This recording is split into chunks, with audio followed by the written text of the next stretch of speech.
Chapter 10. Further Use of the Will. You cannot retain a true and clear vision of wealth if you are constantly turning your attention to opposing pictures, whether they be external or imagery. Do not tell of your past troubles of a financial nature. If you have had them, do not think of them at all. Do not tell of the poverty of your parents or the hardships of your early life. To do any of these things is to mentally class yourself with the poor for the time being, and it will certainly check the movement of things in your direction. Let the dead bury their dead, as Jesus said. Put poverty and all things that pertain to poverty completely behind you.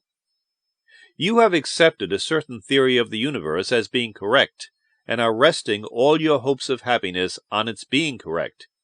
And what can you gain by giving heed to conflicting theories?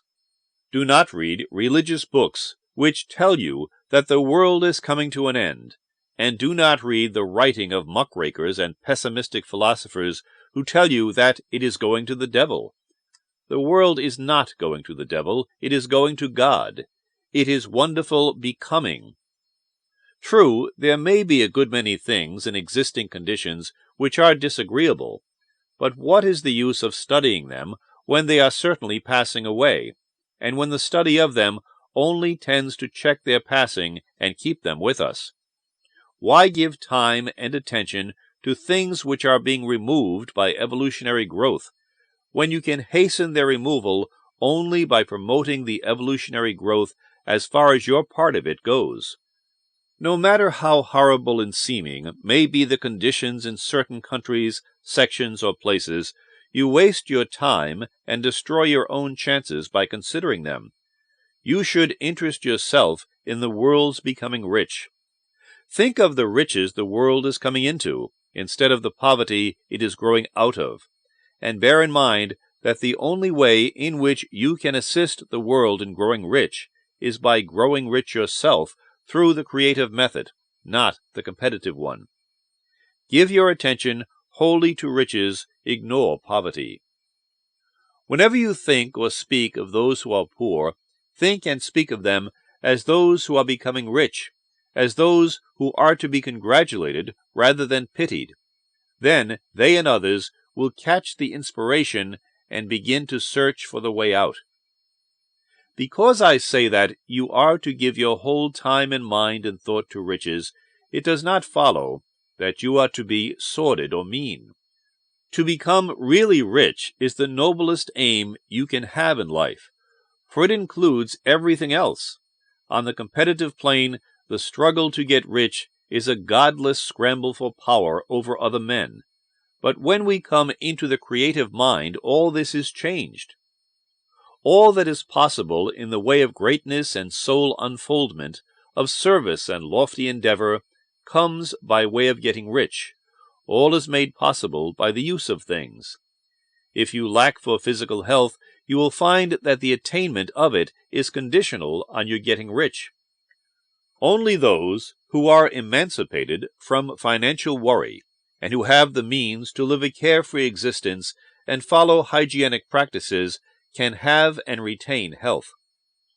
Moral and spiritual greatness is possible only to those who are above the competitive battle for existence, and only those who are becoming rich on the plane of creative thought are free from the degrading influences of competition. If your heart is set on domestic happiness, remember that love flourishes best where there is refinement, a high level of thought, and freedom from corrupting influences. And these are to be found only where riches are attained by the exercise of creative thought, without strife or rivalry. You can aim at nothing so great or noble, I repeat, as to become rich, and you must fix your attention upon your mental picture of riches, to the exclusion of all that may tend to dim or obscure the vision. You must learn to see the underlying truth in all things.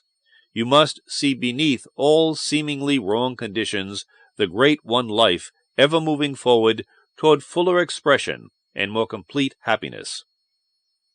It is the truth that there is no such thing as poverty, that there is only wealth.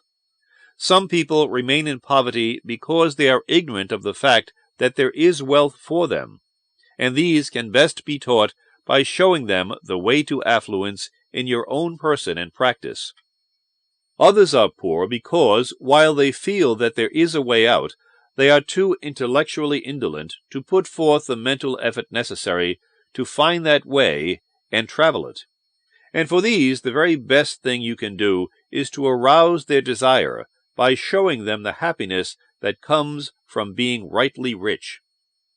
Others still are poor because, while they have some notion of science, they have become so swamped and lost in the maze of metaphysical and occult theories that they do not know which road to take. They try a mixture of many systems and fail in all.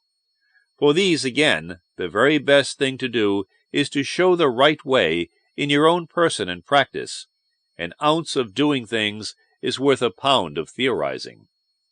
The very best you can do for the whole world is to make the most of yourself.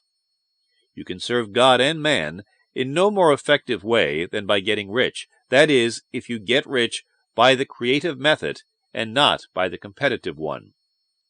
Another thing. We assert that this book gives in detail the principles of the science of getting rich, and if that is true, you do not need to read any other book upon the subject. This may sound narrow and egotistical, but consider.